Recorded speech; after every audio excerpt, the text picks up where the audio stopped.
you. Good morning. Hey guys, welcome. Thank you and Henry for inviting us into your beautiful kitchen here at June so we can all talk about fabulous food ahead of the James Beard Foundation event.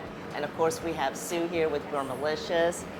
And you're brewing and Sue, you're from Yeah, what do you got I'm trying to get together a little snack for us. So we're doing some wok-charred carrots. It's one of our staple dishes from our menu. We start with roasted carrots that we char on the wok, so it gets that nice little like smoky flavor. One of my favorite dishes. And the char itself, we're just trying to get a nice little color. We're gonna season it with a little bit of salt, and then it goes on top of a Salvadorian cheese that's actually made from my family's farm, which is really exciting. And Where's nice your family's to farm? share it in El Salvador. Yeah. So we does get to mom or share dad it. like make the cheese and ship it out? My aunt does it now, but No my kidding. grandparents started the business. Oh, fantastic. Okay, she's smoking. Yep. Smoking hot, as they like So yeah, to we say. want that nice little char in there. Oh my goodness. That wok flavor, you can't get rid of that. Wow. Little flame. But if you do it at the house, Henry, you set off your smoke detector? Oh my god, all the time. I was like, but you have to get that pan nice and hot to get that beautiful char on those carrots and everything. I was like, and so if the alarm's going off, then you're doing it right. Oh boy. All the flavors are going to be in there. That's how you know. So you're like unscrewing the little alarm there. Or trying you're to- fanning it, do the nice fanning with a towel and everything. Oh my gosh. Yeah, that's how you know. Now, okay, it looks like a lot of salt to me. No? Yes, No, yes. I mean, you have to, I mean, salt's flavor and everything. We never use season to make it taste, bring out the natural flavors in the carrots and everything. I was like, and a lot of people are really scared with salt. I was like, we have to go all in with it. And you're not just adding salt, you see, like she added the acid and everything. So it's like a balancing act. So like, if you look at the salt alone, it seems too much, but then she's adding all the other flavors. So at the end of it, it's going to be lime and all of it's going to be that. all balanced flavors. Oh, it looks And beautiful. it's a type of salt too, we're using kosher salt and everything, and so it's not as salty as people might think it is. That's And everything. true. A lot of house salt, table salts are just salty, I would say, whereas kosher salt gives a more rounded flavor. And it's a larger kosher grain, so Correct. Yes. it's easier maybe to sprinkle around. Yeah. Yeah. So you feel it? Oh my goodness. Yeah, but she's dressing it with our salsa matcha right now, tossing in, balancing it with some lime juice, salt, and everything. And then we're gonna plate it right on top of the Salvadorian cheese. That sounds great. Carrots never look that good. In my house, the carrots are chip, chip, chip. I throw it into the boiling water and I'm done. No, So I think it's one of my favorite dishes here, and I think one of the best sellers. Yeah, I at think- June too. Yeah. Yeah, it's definitely a dish that we is our pride and joy and everything. It's a good balance between me from New York, her from Houston, a beautiful blend of flavors and culture. And everything, and it's also this idea of a whole utilization. We use every part of the carrot. We don't peel the carrots. We clean it really nicely. We even use the carrot top as garnishes on the plate and everything. So, can you get the kids to eat the veggies? Oh my god, the kids love it. I was like, that cheese sauce is everything.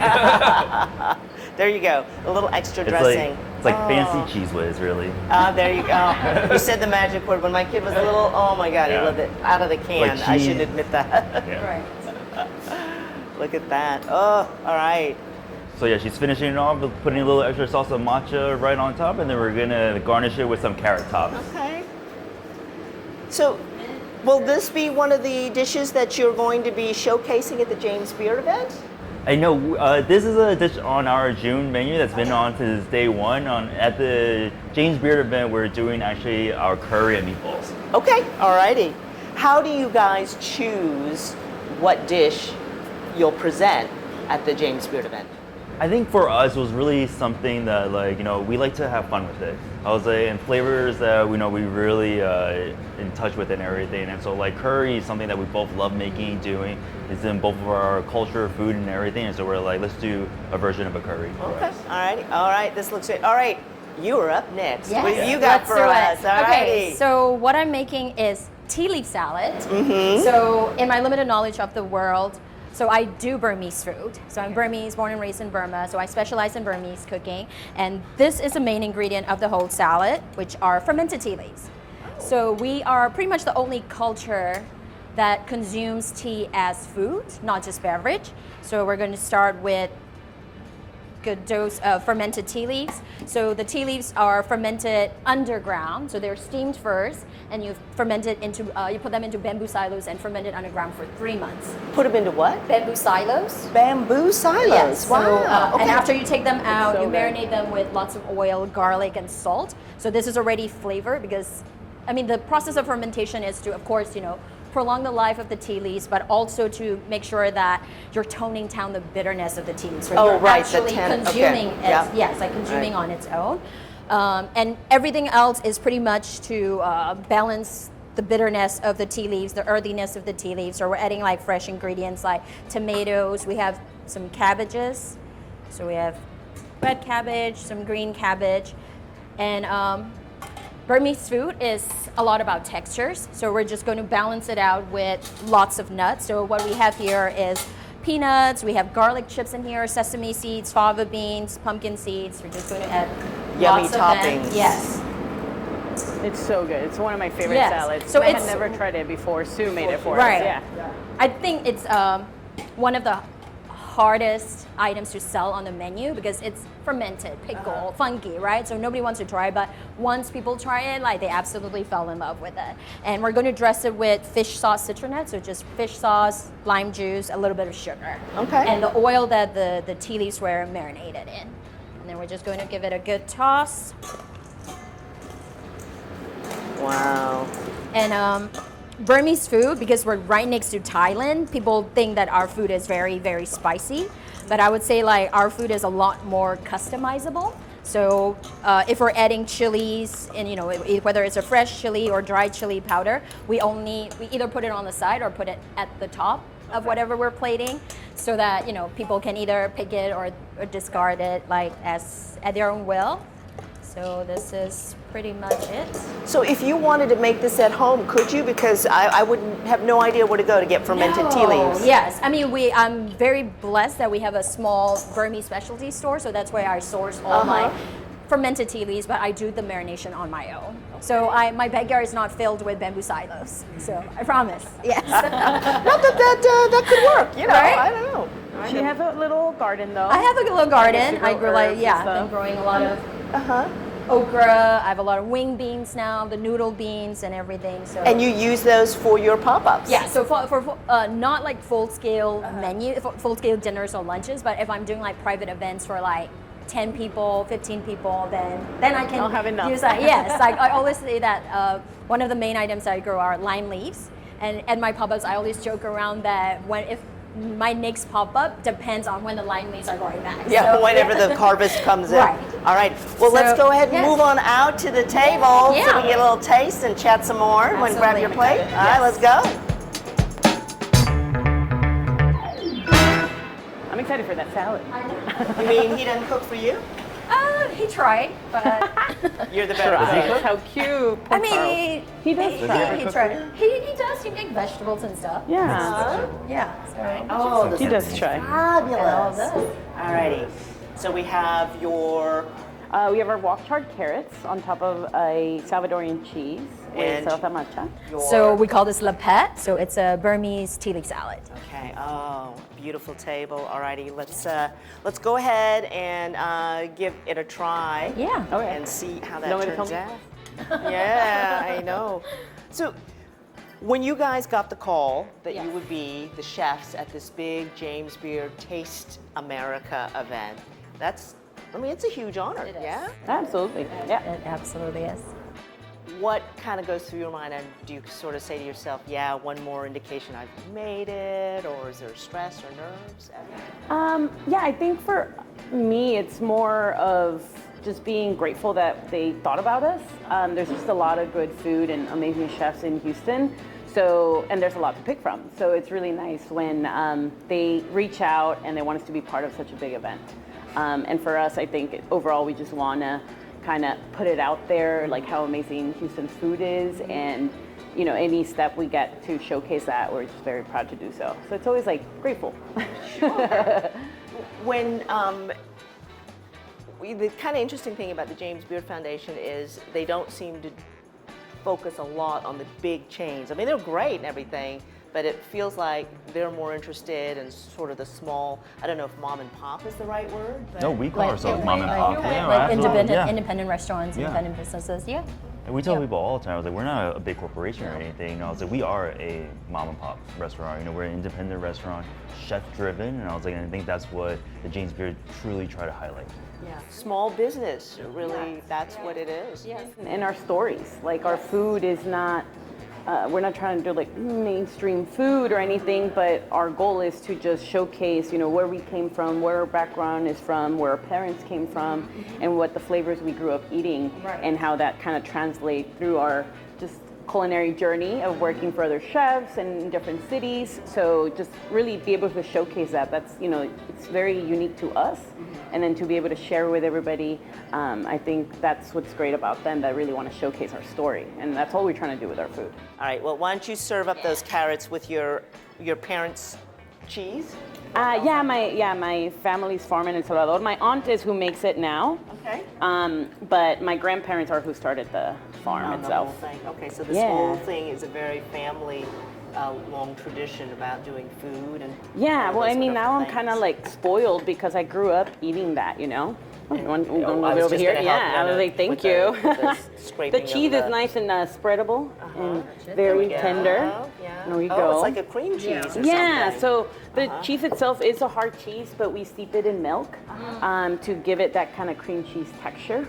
But it's very like not funky, but it's like it's real cheese. Savory. Yeah, it's very Savory. savory. I mean, you really. Oh, there's a little and it's bite. like nutty. Yeah, and then we have our our salsa macha in there as well. That gives it a little bit of a kick.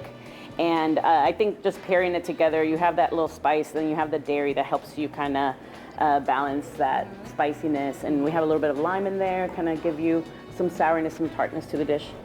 So, when you do the James Beard event, right? There will Yes. be what, a dozen different chefs. Yes. Each one of you Yes. showcasing something special from your restaurant. Yes. What's the goal of having a tasting like that? And we should say it's a very nice event. It's you know it's a special thing. It is Yes. not McDonald's. Yes. God love them. I've eaten a lot of love their McDonald's in my fries. day. Don't get me wrong. but this is this is kind of an elegant event. It is. I think diversity and community, that's very synonymous with Houston. So I think this Taste America is definitely going to highlight those two.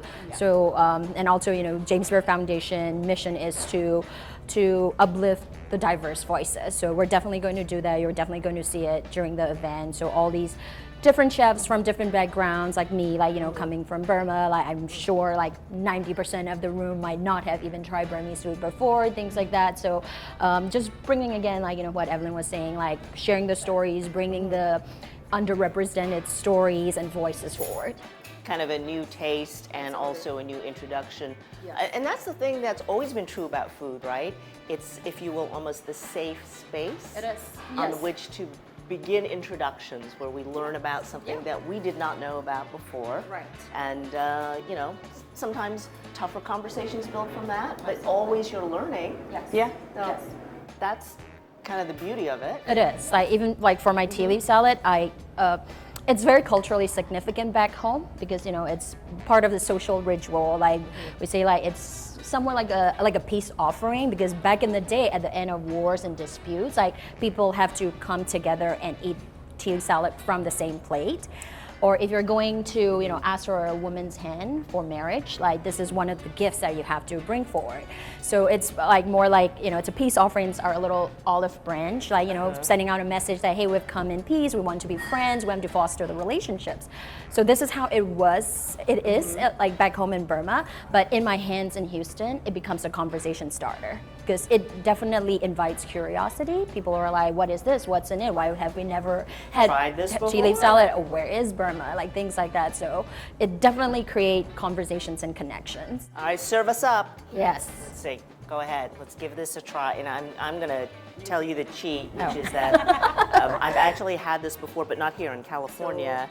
And so it was. So a it's little bit very of tasty. everything. Is in there. So I'm just Okay, gonna look give at you a little that. bit of cabbage, Oh, nuts. thank you. Yeah, what's so exciting about the James Beard event is that they've given us a platform for Sue, for us to share our story. you know, I was saying whatever it may be, any walks of life and everything, you know, and give us a whole platform and a community of people that might not have known who Sue is or about Burmese food or about us and our backgrounds and culture and everything.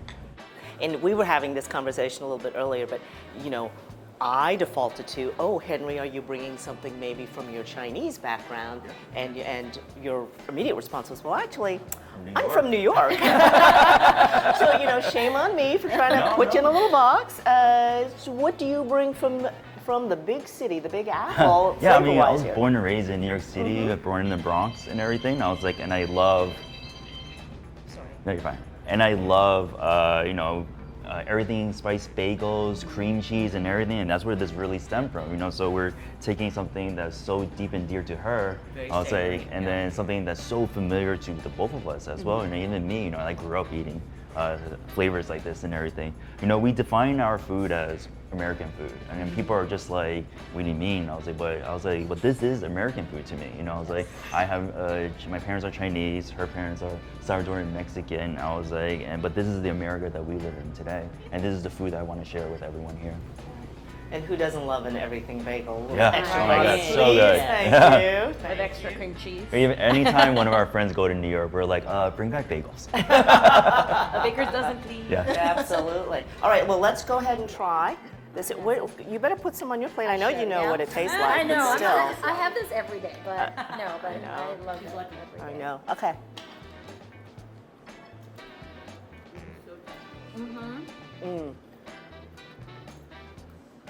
Boy, it's like your mouth is working on all cylinders Yes. because there is the texture. You got to chew, a little crunch, everything. Right. This is. My little taste buds are going. It's like a flavor symphony going on. Yes. Every time Yeah. she does it, I'm just like, I must have your. Right. You must have it. All right. Exactly. Kind of interesting too. Yes. Because you're invited and being recognized also, but you're doing pop-ups. You do Yes. not have a brick and mortar. I do not yet. As yet. Yes. As yet, Yes. correct. But this is also a recent trend, I think, in the last couple of years. Yes. So I think it's a surprise to many, including myself, that earlier this year, like we all get nominated for James Beard Award. Like we're all semifinalists. So for me, it was such a shock, like that, because nobody knew that pop-ups could get nominated. So. Evelyn and Henry actually also started from a pop-up, so this is, they also transitioned into it. So pop-up's a different world, but I think, a lot of... And you know what, just in case for folks who may not know, Yes. explain what is a pop-up. So pop-up is pretty much a pop-up. Like, so you pop up... A mobile kitchen that Yes. pops up in a random space. It's a random spaces. It can be in a restaurant, so it can be here. It can be on Coffee shops. a coffee shop. It In a can be in a park. parking lot, under a tent, like, it can be, how would I say, like a small service or serving only one item. Or I also, for my pop-ups, I would take over the whole restaurant or cafe and, when they're closed, and then run it into a full service, like full dinner service. So this means you've got to have good relationships Yes. with other restaurateurs. Yes, yes. So or- there's a lot of collaborators like involved. And building community. Yes, absolutely. So you have to, you have to have great relationships with your hosts, the chefs, where you're sharing the kitchens with, and all the suppliers. And does it last just one evening or for a week's run? It can be anything. Like sometimes it can be a residency, so you can be there for maybe 1 month, 2 months, 3 months, or a year. It can be like that, or it can be just one-time pop-up, like things like that too. How do you get the word? I know social media, but Yes. how do you get the word out? Because if you're only there a week, right, you and a different time than maybe the restaurant might typically be open, or Yes. So it's like mostly through social media or like email marketings and stuff. So we just send out the blast to like all our regulars, and then also like we post it on our socials that, hey, I'll be here from 11 to 3. Like, come on in and try out food. So pop-up's a different beast, because it's pretty much you're building a restaurant from scratch every single day. You are you're bringing your own equipment, you're going into a space to set up a kitchen that is actually not designed for you. Like, I think June is a different yeah, it's a different setup. They spoil us so much. But you know, I've walked into a kitchen with just flat tops, and I'm like, I have 6 soups to boil. Like, what am I going to do here? You know, and one of the biggest challenge for me is just hiring people. Because you know, it's not happening every day, so we cannot give them guarantee that, hey, you're going to have, you know, like you're going to have your gig like on this day, like every other day, like things like that. Yeah, so it's always hard to train. You're always training new people for like all your events. So this is kind of an interesting segue. I don't know how much you may have been following it, but the Texas Restaurant Association recently helped pass kind of a little slate of new laws, which they hope will help. Yes. You know, small restaurants, small businesses. Part of that is to kind of reduce some of the certifications and all of that. Has that impacted you guys? I know it only went into effect on September 1st, yes. but do you see that as a benefit? How does that impact the business aspect of a small restaurant? Yeah, I feel like overall, the regulations are going to assist a lot because we do, like, just in general, it's very small margins. Mm-hmm. So any little bit helps. I think just having, like, the permitting, even for pop-ups, it's very expensive for pop-ups because every event you need to pay this fee. And now I know one of the rules is I think you get a permit and you can use it for the next 14 days. Yeah. So now you have some wiggle room instead of, I think it was $80 every, so if you did a 4-day pop-up, it was $80 each day. What do you even think about like? You even think about like the weather is beautiful today. You know what I mean? And then if she has a pop up outside today, a hurricane comes through. She can't do it today anymore. And so now at least with that extension, you know, she has opportunities to do another day as opposed to paying additional fee and everything. For every okay. Yeah. And so I guess I hope. Yeah. And I understand one of the other things that have changed is that like if you have a state certification for something, that's good enough. You don't have to then get the recertification at the local level, which saves obviously those fees. Yes. Do you feel any of that? Yeah, I think helping streamline, streamline everything. I was like, there are a lot of things, even for us as a restaurant now and everything, like I had to pay the city something, then I had to pay the state something, and then it's like, and then it wasn't connected, you know, there was no, in the county and something, and there was no education. It was something that I had to learn and grow through and then figure out, and so streamlining everything and making it more consistent for everyone, you know, people with a brick and mortar and people without, it would really help us all. Like when we're popping up in Houston, there's used to be different set of permits, and when you move to Galveston, we're like, but it's the same city, but no, it's a different set of permit that you have to apply. You just go down the street and there's all the rules. So yeah. Katie, full shirt, like, so then we would have to figure out. We're Figure like, okay, out, where am I going to be this week? And then have to go into their information and try to dig it because no one's giving it to you. They require different documents, application forms and stuff. So no. So it's like a department shows up, we're like, where's this, this, and that? And I'm like, why did it I needed that help. Yeah, that's what they required in Houston. They're like, yeah, but here we need these 2 other things. We're like, okay, well. Yeah, they're like, this is not Harris County, this is blah, blah, blah. And we're just like. Full shirt, strict. All right, well, hopefully all that helps and helps to promote the business and you know all of that. All righty, okay. I think we're wrapping up here. I'm going to be really mean. Which is your favorite? Oh wow! Yeah, she already knows. Like, I was like, I love our food, love but it. I love Caesar but I have it all the salad, time. Yeah, that's true. Maybe if it's something it's not in your house, you love it more. Absolutely, absolutely. And it just tastes better when it gets made for you. I love when people cook for me. Yeah, right? Because it's right. Because you're doing it all the time. Last question. Okay. Your guilty pleasure, your guilty food pleasure at home when no one's looking. What are you grabbing? Oh no, I let people look. I mean, I'm a sucker for Sour Patch candy, sweet. Oh my god, I love it. Yeah, I love sugar. Okay. We Sour cook Patch. savory all the time, and so it's All like right. great sugar. So, okay, Sour Patch. How about you? Guilty pleasure. I know what you like. And she also has spoilers. She loves eating butter. Oh, I do love butter. Just very fancy butter. Oh, Yes. like something that's seasoned or whatever? Yeah, well, like French butter. French butter, Crystal salt. She just brought me some from French London. butter from Paris. Yeah, like she would like, sometimes when I visit her, she'll be like, here, take a bite. I thought it was a block of cheese. No, it's just a block of butter with salt on it. But when I'm it's really high quality, it's like cheese. really good. Yeah. And you? I think I live and breathe rice, so I just like a bowl of rice and sunny side up on top, and maybe Okay, like and some an chili egg? crisp on top. Yeah, so it's just rice and eggs. Yeah. Thank you so much. Good luck on the big event. Thank you. So exciting. We really appreciate it. Evelyn Garcia, Henry Liu, and Sue Kim. Thank you so much for joining us, our James Beard chefs. Thanks so much. Thank you very much.